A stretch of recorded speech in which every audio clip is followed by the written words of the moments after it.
Hai, assalamualaikum warahmatullahi wabarakatuh.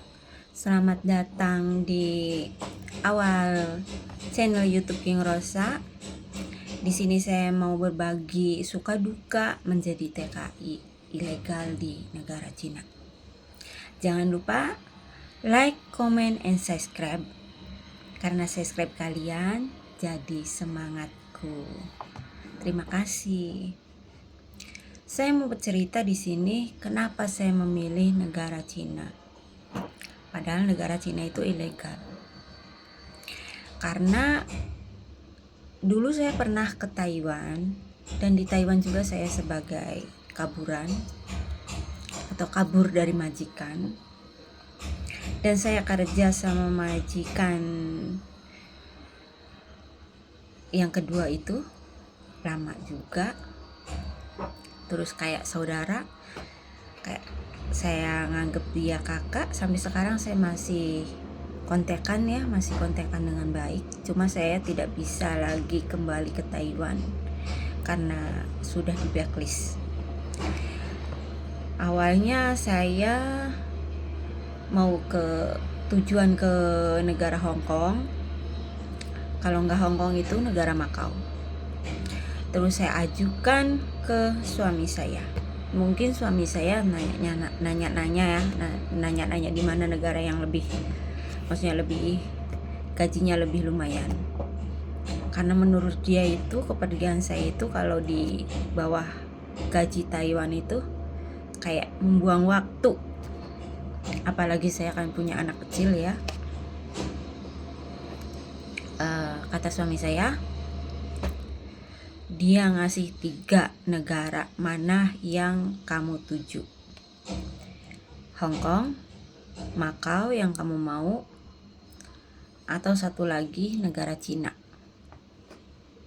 Terus saya tanya-tanya juga, saya searching juga bagaimana di Cina itu seperti apa juga. Terus ternyata di Cina itu masih ilegal.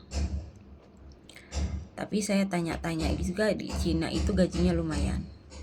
Karena saya bisa bahasa Mandarin, cuma ya kalau bahasa Inggris saya akui nggak bisa, sedikit lah. Tapi saya bisa Mandarin, dan saya diiming-imingi juga gaji yang lumayan. Jadi saya awalnya coba-coba mau ke Cina itu coba-coba. Nah ternyata prosesnya cepet.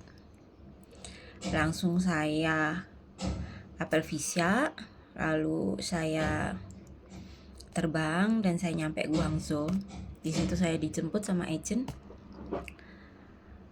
Terus saya dianterin ke rumah majikan dan saya kerja. Di sini saya kerja baru 9 bulan jalan. Alhamdulillah masih aman. Alhamdulillah juga dikasih majikan yang lumayan. Dalam arti lumayan itu wifi, HP, paspor itu tidak disita sama majikan, dan wifi 24 jam serta majikan tidak pernah marah. Kalau menyuruh kerja itu bilang tolong bantu saya. Kalau udah dikasih atau apa itu dia bilang terima kasih. Saya rasa itu majikannya baik.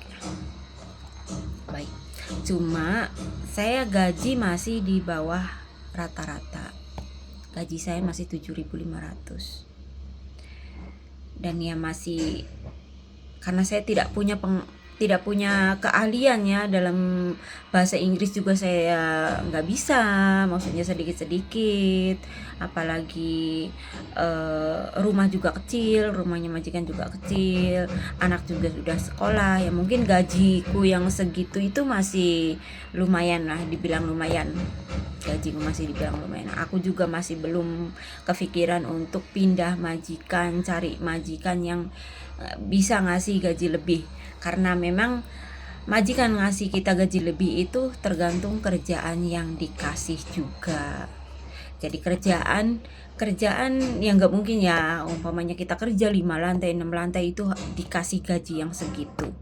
Karena kerjaanku di sini ringan, hanya saja karena aku jaga anak kecil, jadi istirahatku memang lebih kurang karena aku istirahat itu sekitar jam 11 sampai jam setengah 12 malam itu aku baru bisa masuk kamar, dan paginya itu anak-anak pergi sekolah, jadi aku jam 6 itu sudah bangun nyiapin sarapan gitu.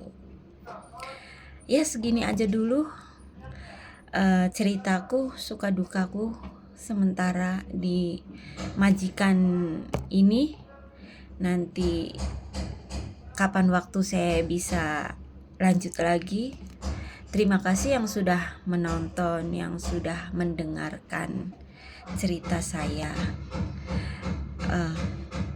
Semoga kalian selalu sehat dimanapun Anda berada, dimanapun kalian berada, baik kalian di rumah di Indonesia, di perjalanan, ataupun sedang mencari rezeki. Sehat-sehat selalu untuk kalian semua, untuk diriku dan keluarga juga di rumah. Terima kasih. Wassalamualaikum warahmatullahi wabarakatuh.